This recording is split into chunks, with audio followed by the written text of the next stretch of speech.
Ya, Alhamdulillah kita sudah pun berada di jam 8.35 pagi. Seperti yang kita war-warkan tadi, kita akan ada segmen tazkirah iaitu bertajuk mengenai dengan pentingnya ilmu dalam kehidupan. Jadi kita berbesar hati menjemput ya tetamu kita ni iaitu Yang Mulia Tuan Muhammad Nasheed bin Supri, iaitu Pegawai Ugama Pusat Dakwah Islamiyah. Assalamualaikum. Waalaikumsalam warahmatullahi. Baik Ustaz, kita bincangkan sedikit pentingnya ilmu dalam kehidupan ini. Jadi mungkin kita serahkan terus bersama dengan Ustaz untuk mengkongsikan sebagai mukadimah bagi tajuk kita tazkirah hari ini. Alhamdulillah.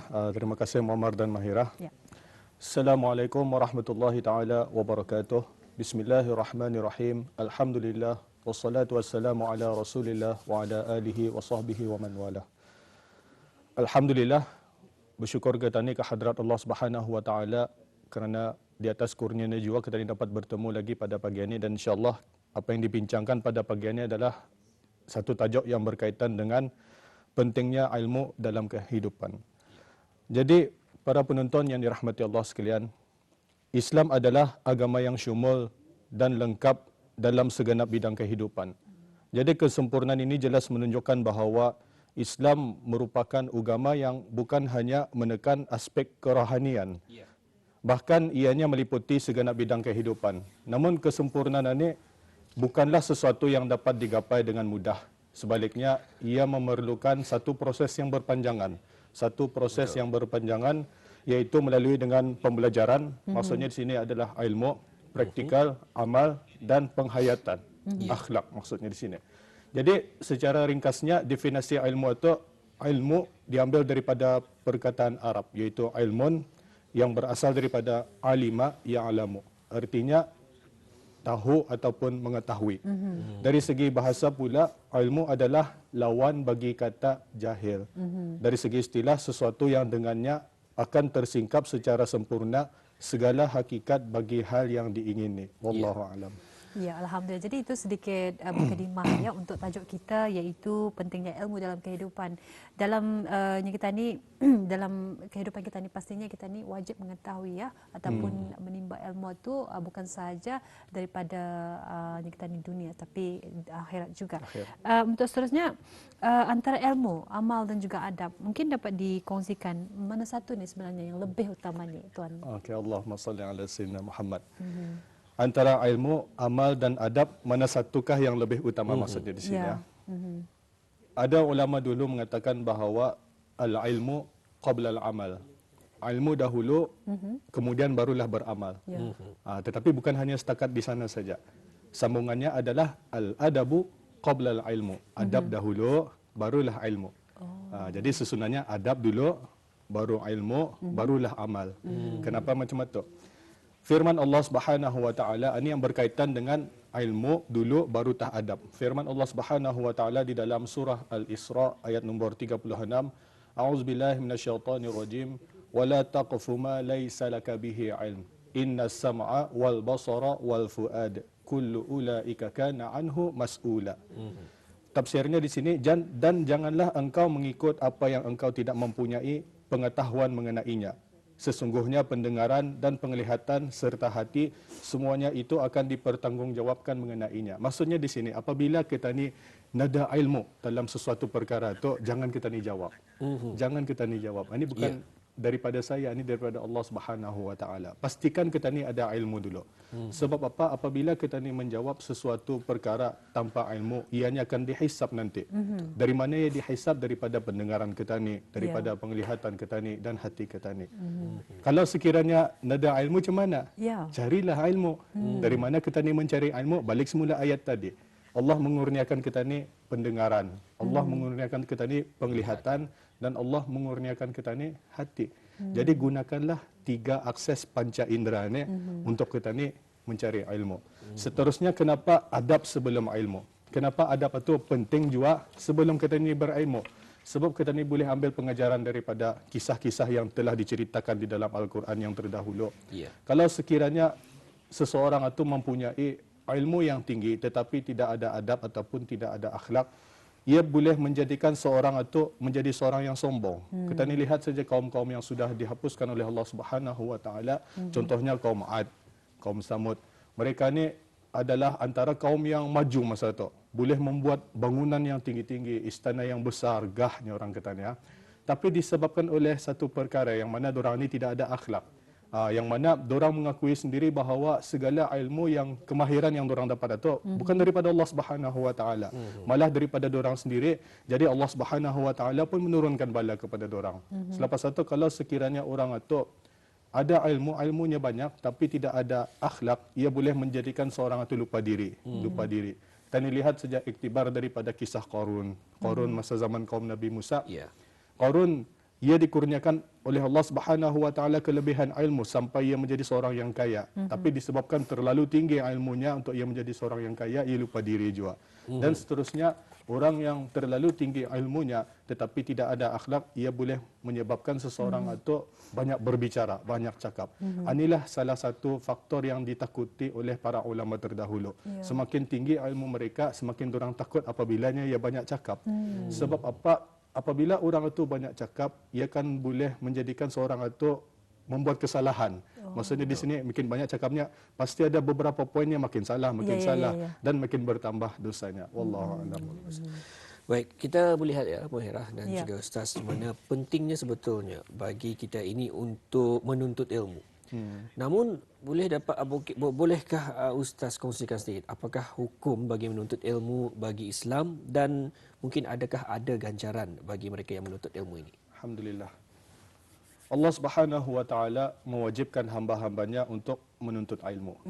Jadi hukumnya adalah wajib. Wajibannya apabila dikerjakan dapat pahala, dan apabila tidak dikerjakan dapat dosa. Daripada Anas bin Malik radhiyallahu an, Rasulullah sallallahu alaihi wasallam ada bersabda, talabul ilmi faridatun ala kulli muslim. Tafsirnya di sini maksudnya menuntut ilmu itu wajib ke atas setiap orang Islam. Jadi apabila kita ni fikirkan kenapa sesuatu perkara itu diwajibkan, pasti ada kepentingannya. Kerana apa? Ilmu ini adalah kunci kejayaan. Ilmu adalah kunci kejayaan yang mencapai apa? Mencapai keselamatan, mencapai kesejahteraan, dan mencapai kejayaan di dunia dan juga di akhirat. Maksudnya di sini keselamatan. Apabila orang itu berilmu, yang paling takut menggoda orang yang berilmu ini adalah iblis sebenarnya. Iblis yang akan dapat menggoda orang yang berilmu, susah baginya. Sebab apa? Ilmunya ada. Ilmu agama maksudnya di sini. Selepas itu kesejahteraan. Orang yang berilmu ini, orang itu akan sejahtera. Ia akan dihormati oleh macam-macam, oleh siapa saja yang akan menghormati ke dia. Sekarang saya menyambung lagi ya. Dan orang yang berilmu itu ia akan berjaya insya-Allah di dunia dan di akhirat. Jadi ilmu ini adalah umpama cahaya dan hidayah yang menerangi kehidupan manusia daripada kegelapan dan kejahilan. Imam Asy-Syafi'i ada juga berkata, katanya barang siapa yang menginginkan kebahagiaan di dunia, hendaklah ia berilmu. Barang siapa yang menginginkan akhirat, hendaklah ia berilmu. Dan barang siapa yang menginginkan kedua-duanya, dunia juga dan akhirat juga, maka hendaklah ia berilmu. Jadi ganjaran, apakah ganjaran dan kelebihan menuntut ilmu? Yang pertama adalah Allah Subhanahu Wa Taala akan menaikkan darjat kemuliaan. Akan menaikkan darjat kemuliaan orang yang menuntut ilmu itu. Sebagaimana firman Allah Subhanahu Wa Taala di dalam surah Al-Mujadalah ayat nombor 11, yarfa'illahu alladhina amanu minkum walladhina utul ilma darajat wallahu bima ta'maluna khabir. Allah meninggikan darjat orang-orang yang beriman di antara kamu dan orang-orang yang diberi ilmu pengetahuan agama dari kalangan kamu beberapa darjat, dan ingatlah Allah Maha mendalam pengetahuannya tentang apa yang kamu lakukan. Satu, darjatnya akan dinaikkan. Yang kedua adalah orang yang berilmu ini, ia punya takwanya kepada Allah Subhanahu Wa Taala semakin kuat. Ia makin takut dengan Allah Subhanahu Wa Taala. Apa yang dilarang oleh Allah Subhanahu Wa Taala, ia akan membuatnya. Yang ketiga adalah dipermudahkan jalannya menuju ke syurga.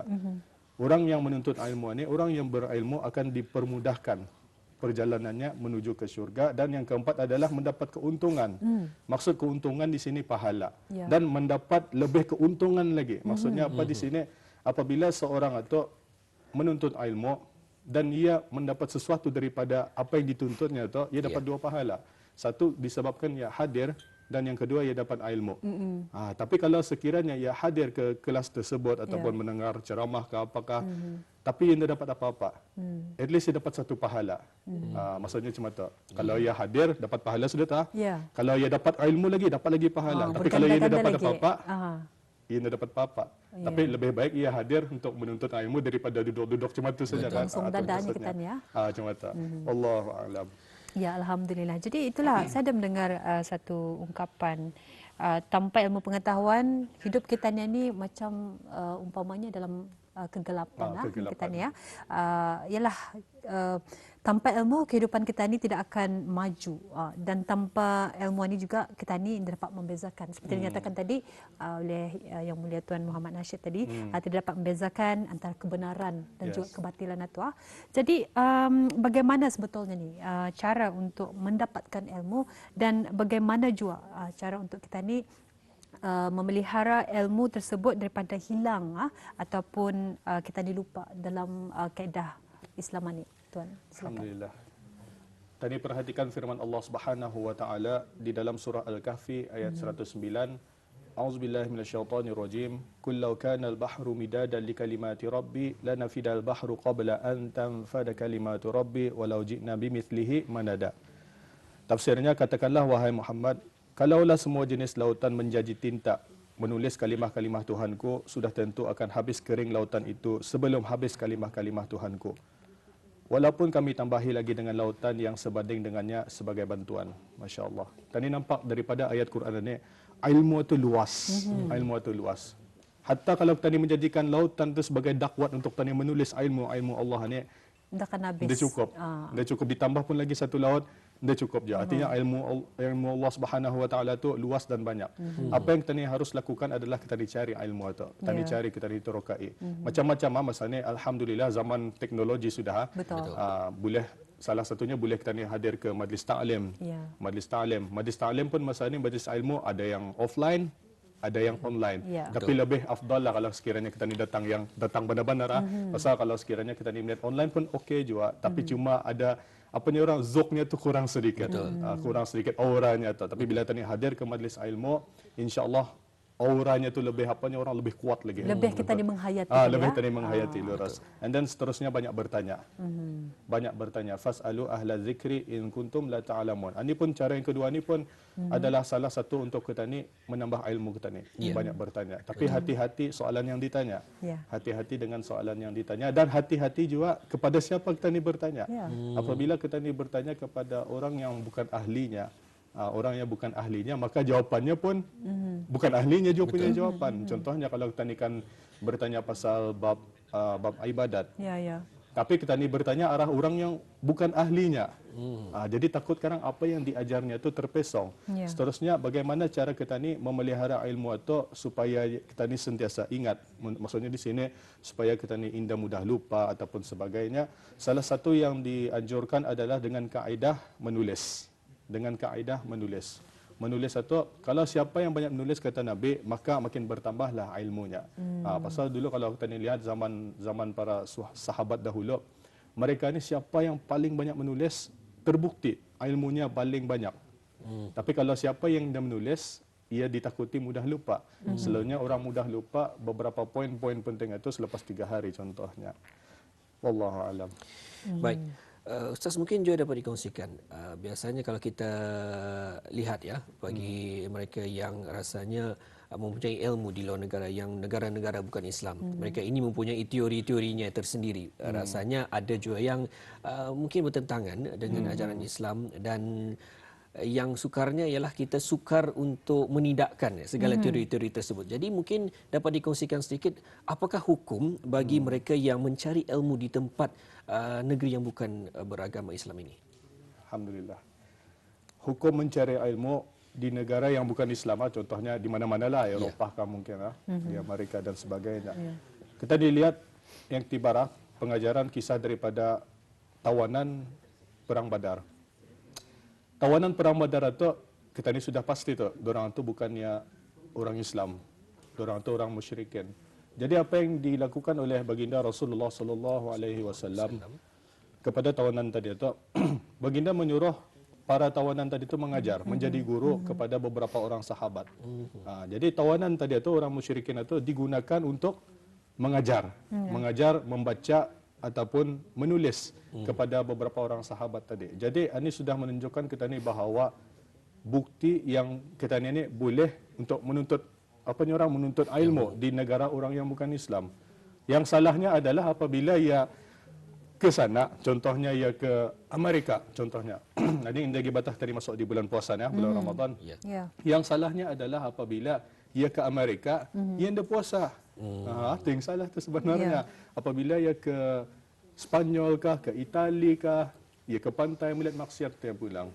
Tapi apabila ia menuntut ilmu, ikhlas kerana Allah Subhanahu Wa Taala, insya-Allah diperbolehkan. Selagi mana ilmu itu indah lari daripada landasan ajaran Islam, ahli sunnah wal jamaah. Ya, alhamdulillah. Jadi di dalam agama Islam juga amat menggalakkan ya dan menganjurkan kita ni sebagai kita sebagai umat Islam supaya menerapkan ilmu agama ni bermula kepada anak-anak ya. Dan juga ialah sejak kecil lagi, jadi mereka ni ibu bapa juga turut bertanggungjawab ya, memegang amanah untuk sebaik-baiknya memberikan anak-anak ni pendidikan yang sempurna dan seimbang kita ni dari segi dunia dan juga ukhrawi. Mungkin bagaimana untuk mungkin dari pendapat Ustaz mengenainya, pendidikan yang penting mengenai dengan dunia dan juga seimbang dengan akhirat ini bermula daripada kanak-kanak kecil ini, cuman betul. Alhamdulillah. Kita ni kadang-kadang sebagai ibu bapa, kita ni jangan serahkan 100% pendidikan agama itu di sekolah. Kadang-kadang ada ibu bapa, ini semua ada ibu bapa yang 100% yang menyerahkan segala pendidikan agama itu di sekolah. Padahal hakikatnya pendidikan agama itu bermula daripada rumah. Bermula daripada rumah, iaitu siapa yang mengajarnya? Ibu dan bapanya sendiri. Ibu dan bapanya sendiri. Sebab apa? Kalau sekiranya kita ni menunggu anak atau besar, kan selalu kalau di Brunei kita ni sekolah agama bermula umurnya 8 tahun tu, 8 tahun. Jadi kalau kita ni kan menunggu dari umurnya sehari sampai 8 tahun, terlalu lama. Jadi kita ni didik anak kita ni itu bermula di rumah. Sesimpel yang mungkin saja. Contohnya kalau sebelum makan baca bismillah, jangan makan sebelah tangan kiri. Dia yang basic-basic dulu. Lepas tu sekarang kalau umurnya sudah meningkat 6 tahun, 7 tahun, didik dia sembahyang. Tapi kalau sekiranya ibu dan bapa itu cuma bercakap saja, cakap sembahyang entah. Tapi kalau dirinya sendiri nak sembahyang, maka pendidikan itu pun gagal juga. Tapi artinya maksudnya di sini adalah harus kedua ibu bapanya turut sama melakukan juga. Jadi cerminan kepada Jadi anak-anak. cermin, reflectionnya. Apabila kalau sekiranya anak ini kadang-kadang orang berfikir ni, tapi mungkin dia berani bercakap.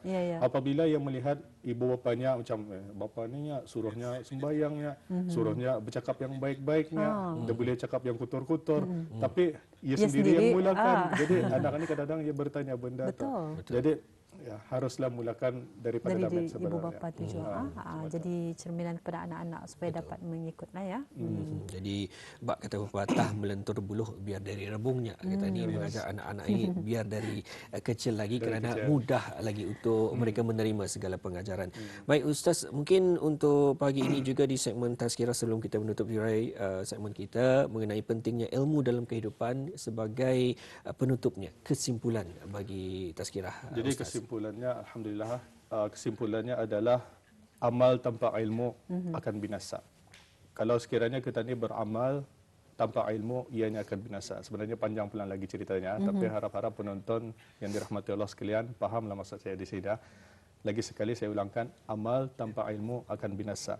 Dan ilmu tanpa amal adalah sia-sia. Umpama kita ni mempunyai harta tabungan harta yang banyak, tapi 1 sen pun kita ni indah sedekahkan, infakkan ke jalan Allah Subhanahu Wa Taala.